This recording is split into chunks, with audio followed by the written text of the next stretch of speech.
T'es-tu déjà demandé pourquoi, même après avoir accompli tant de choses, ton cœur reste vide? As-tu déjà ressenti cette angoisse silencieuse, ce vide intérieur, juste après avoir obtenu ce que tu désirais tant? Et pourtant, rien n'a changé en toi. Cette sensation n'est pas une faiblesse, c'est un avertissement. Et aujourd'hui, tu vas découvrir pourquoi tout ce que le monde promet peut sembler doux un instant, mais finit toujours par laisser un goût amer. Dans cette vidéo, nous allons plonger profondément dans Ecclésiaste 2, l'un des chapitres les plus troublants et honnêtes de toute la Bible. Nous allons révéler pourquoi l'homme le plus sage et le plus riche de l'histoire, le roi Salomon, a déclaré que les plaisirs ne sont que vanité. Et surtout, nous allons comprendre ce que faire quand le travail, les plaisirs, la sagesse et même les plus grandes réussites ne suffisent plus. Si tu t'es déjà interrogé sur le véritable sens de l'existence, cette vidéo est pour toi. Ne pars pas maintenant, car ce que tu vas entendre pourrait bien bouleverser ta vie spirituelle. Et attention, beaucoup de ceux qui regardent nos vidéos ne sont pas encore abonnés à la chaîne. Si tu sens que ce message résonne dans ton âme, clique tout de suite sur s'abonner et active la cloche des notifications. Ici, nous dévoilons des vérités profondes que peu osent et qui peuvent décider de ton éternité. Prépare-toi, car cette étude va bousculer ton quotidien, exposer les illusions dans lesquelles tu vis peut-être et t'ouvrir les yeux à travers la parole sur le plus grand piège de notre temps, vivre sans Dieu. Et à la fin, tu auras l'opportunité de faire un choix spirituel qui pourrait tout changer. Quand on lit Ecclésiaste 2, on n'entend plus qu'une simple plainte. On entend un cri venu des profondeurs du cœur d'un homme qui a tout possédé. Le roi Salomon, l'homme réputé pour sa sagesse, pour ses richesses inégalées, pour sa puissance inquestionnée. Cet homme, pourtant comblé de tout ce que ce monde peut offrir, confesse quelque chose de troublant.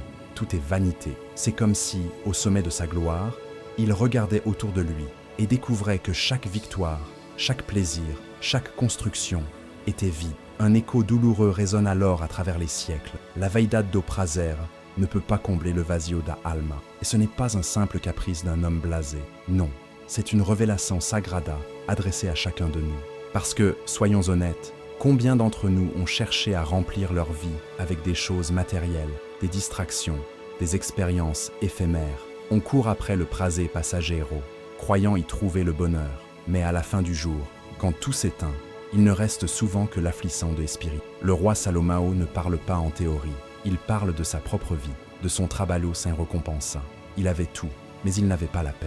Ce qui est le plus bouleversant, c'est que son cri est aussi un miroir tendu à l'homme moderne, qui, dans sa quête effrénée de réussite et de confort, oublie l'essentiel. On se gave de riqueza sans proposito, on étudie, on bâtit, on accumule. Mais on oublie de se poser cette question fondamentale. Quel est le sens de tout cela? La futilidad humana est révélée quand Dieu est retiré de l'équation. Sans lui, même les plus grandes conquêtes deviennent du vent, une illusion qui s'évapore. C'est le début d'une révélation profonde. La vie sem Deus est une route toute droite vers le néant.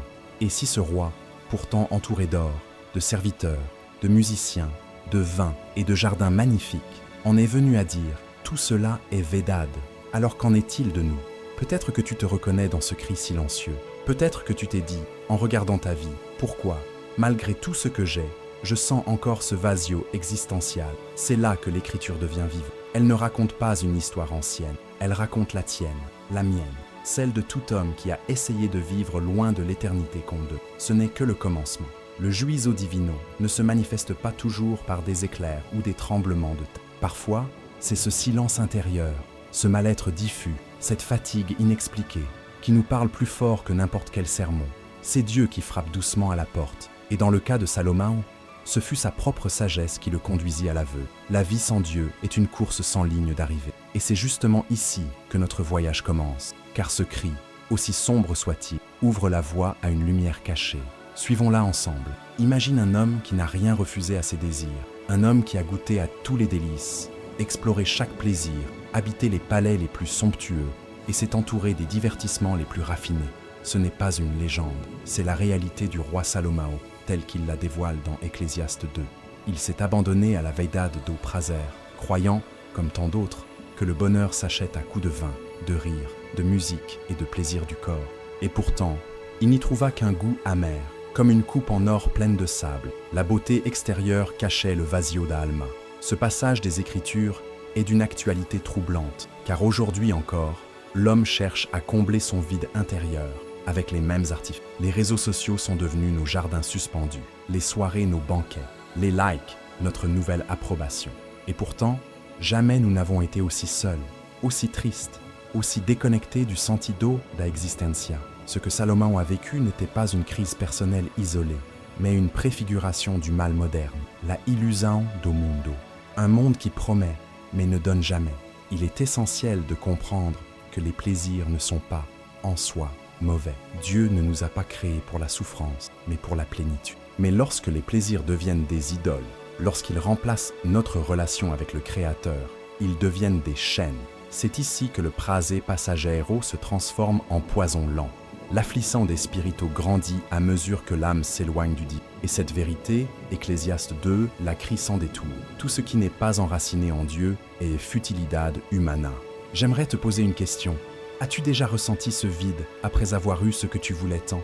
Peut-être ce voyage, cette relation, ce bien matériel, cette réussite professionnelle. Tu l'as eu, et pourtant, l'euphorie est passée, et le corazon insatisfito est resté. C'est exactement ce que Salomon décrit. Il a bâti des merveilles, il a eu 1000 femmes, il a dirigé une nation. Et pourtant, dans l'intimité de son cœur, il savait, cela ne suffit pas. Ce n'est pas le sens, ce n'est pas l'éternidad condeus. La leçon ici est poignante. Le monde nous vend une illusion, un mirage. Mais l'homme sage, celui qui discerne, comprend que la seule joie durable, le seul plaisir éternel, vient de Dieu.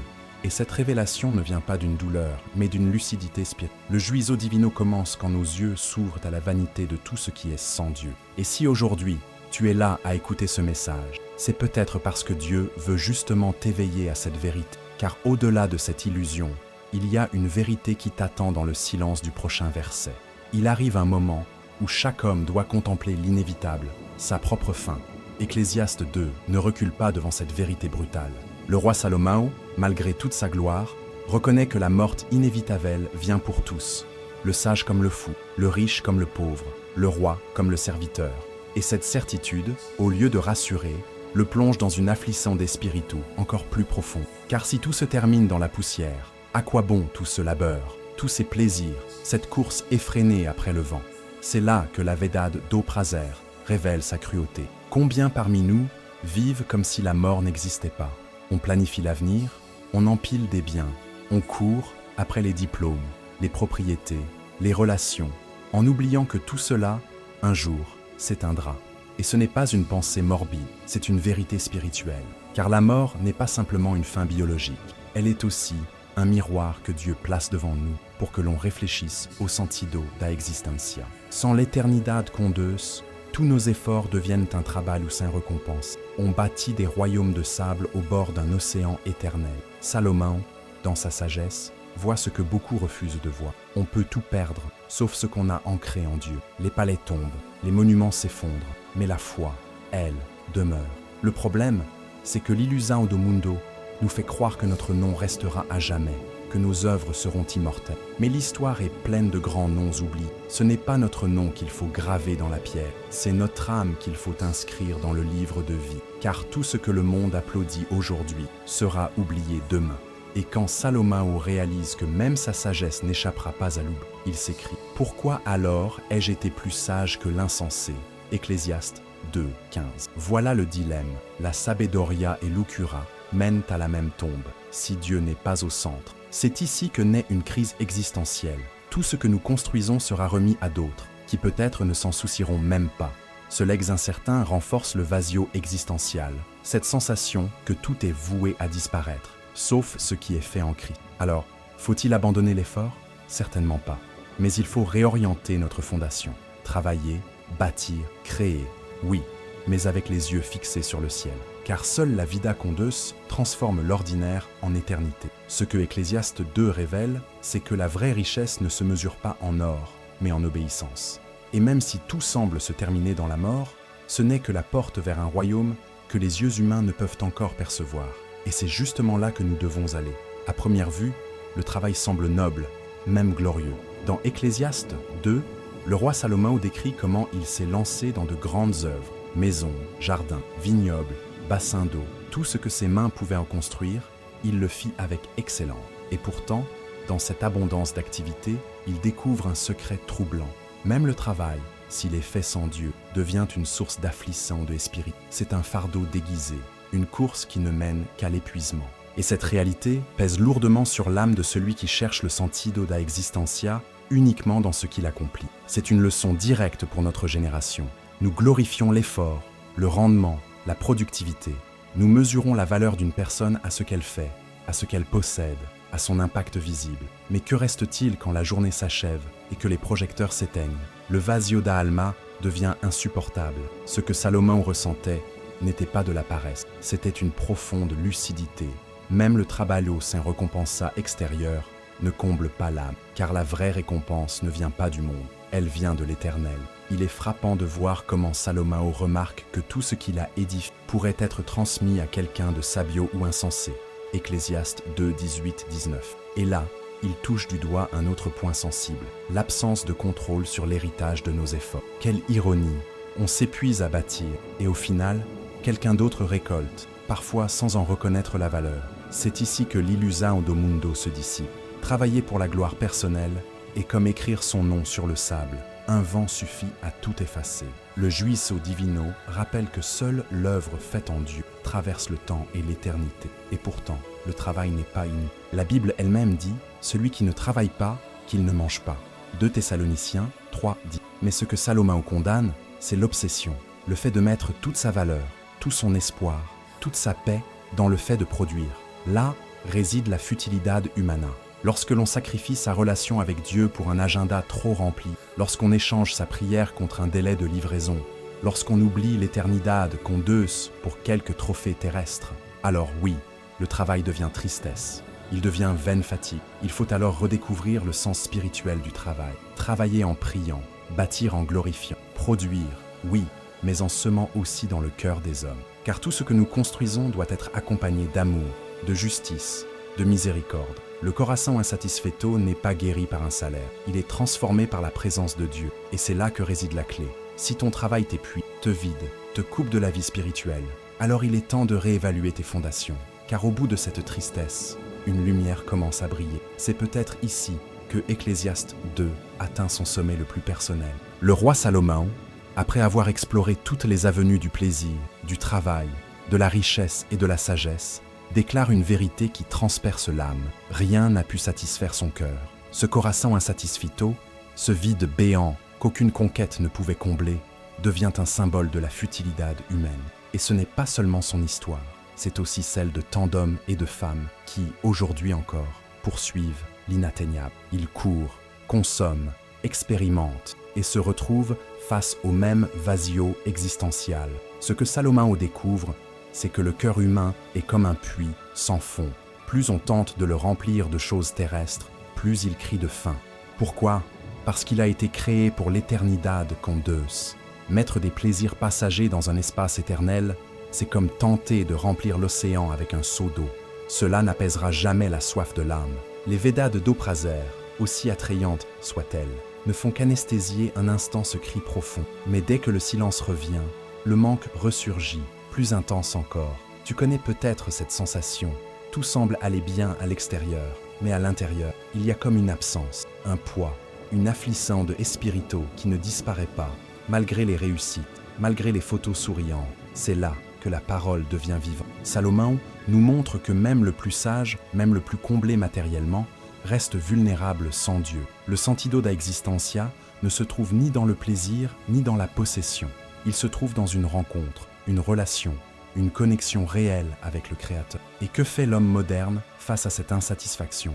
Il consomme plus, il travaille plus, il divertit plus, mais rien ne change. Parce que ce vide n'est pas horizontal, il est vertical. Il ne se remplit pas par le bas, mais par le haut.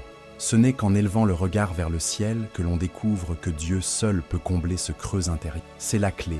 On ne fuit pas le vide, on l'écoute, car il parle, il murmure une vérité. Tu es fait pour plus, tu es fait pour... Voilà le message caché dans ce manque permanent. Alors, au lieu de maudire l'insatisfaction, peut-être devons-nous la voir comme une bénédiction. Elle nous pousse à chercher, à remettre en question, à tomber à genoux. Elle est le signal d'alarme spirituel qui nous empêche de mourir endormis.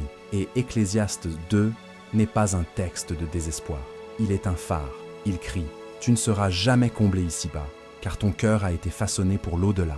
Et c'est dans cette révélation que commence la vraie sagesse, celle qui nous conduit doucement au prochain pas. Gostou do texto do tópico 5? Deseja fazer algum ajuste ou quer que eu continue com o tópico 6? Você disse, ok.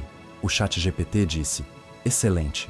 Vamos seguir com o tópico 6, a revelação da verdadeira sabedoria, mantendo o estilo mentor-discípulo, com profondidade espiritual e aplicação prática. Tópico 6. La révélation de la vraie sagesse. Il est fascinant de voir que le roi Salomon, considéré comme l'homme le plus sage de son temps, en arrive à une réflexion qui bouleverse toutes les apparences. La sagesse humaine, sans Dieu, n'a pas plus de valeur que la foi. Dans Ecclésiaste 2, il oppose Sabedoria et Lucura, non pas pour les glorifier, mais pour montrer leurs points communs.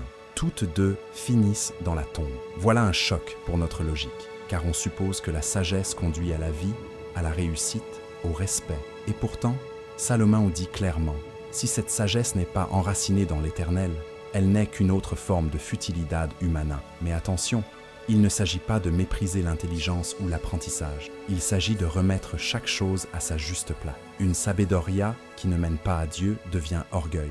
Elle nous enivre de certitude, mais nous éloigne de la foi. Car la vraie sagesse commence par la crainte du Seigneur. Proverbe 9. Voilà la révélation que Salomon nous livre. Il ne suffit pas de savoir, il faut savoir pourquoi l'on sait. Il faut que notre compréhension nous pousse à la busca por sentido véritable, celui que seul Dieu peut révéler. Et que dire de la folie? Elle semble parfois plus légère, plus libre, mais elle mène aux mêmes chaînes que la fausse sagesse. Sans éternidad con deux, le fou et le sage avancent ensemble vers le juizo divino. Ils partagent le même destin. Ce constat, loin d'être désespérant, nous pousse à réfléchir à ce que nous construisons. Investissons-nous notre vie dans l'accumulation de connaissances pour notre propre gloire, ou utilisons-nous nos dons pour servir, aimer, guérir, bénir? Le monde valorise ceux qui savent, le ciel valorise ceux qui obéissent. Dans ce monde saturé d'informations, où chacun a une opinion sur tout, il devient crucial de chercher la sabedoria qui descend d'en haut. Jacques 3,17. Une sagesse pure, pacifique, pleine de compassion. Elle ne fait pas de bruit, elle n'impressionne pas toujours, mais elle transforme les cœurs. Et surtout, elle prépare l'âme pour l'au-delà. Car à quoi bon gagner des débats si l'on perd son âme? Le sentido da existencia n'est pas dans le fait de convaincre, mais dans celui de convertir son propre cœur. Voilà la beauté de la sagesse selon Dieu. Elle ne rend pas orgueilleux, elle rend humble. Elle ne fait pas briller l'ego, elle éclaire l'éternité. Et Salomon, après avoir tout compris, choisit de redescendre du trône de ses certitudes. Il ne rejette pas la sagesse, il l'oriente vers le ciel. Et c'est là que réside notre défi. Chercher, comprendre, étudier, oui, mais toujours avec l'oreille tournée vers Dieu, car c'est lui qui, au final, donne la clarté que les livres ne peuvent offrir. Et cette clarté nous guide vers la décision la plus importante. Après tout ce parcours à travers Ecclésiaste 2, un constat s'impose. Le texte n'est pas simplement une lamentation, c'est un appel profond, silencieux, presque solennel, à quitter la Veda de Doprazer pour embrasser une vie de vérité. Le roi Salomon, au sommet de son existence, choisit de ne pas cacher le vazio da alma qu'il ressent. Au contraire, il l'expose, le documente, le livre comme un témoignage vivant. Et ce témoignage devient un miroir pour chacun de nous. Car si lui, comblé de tout, n'a pas trouvé la paix, qu'en est-il de nous?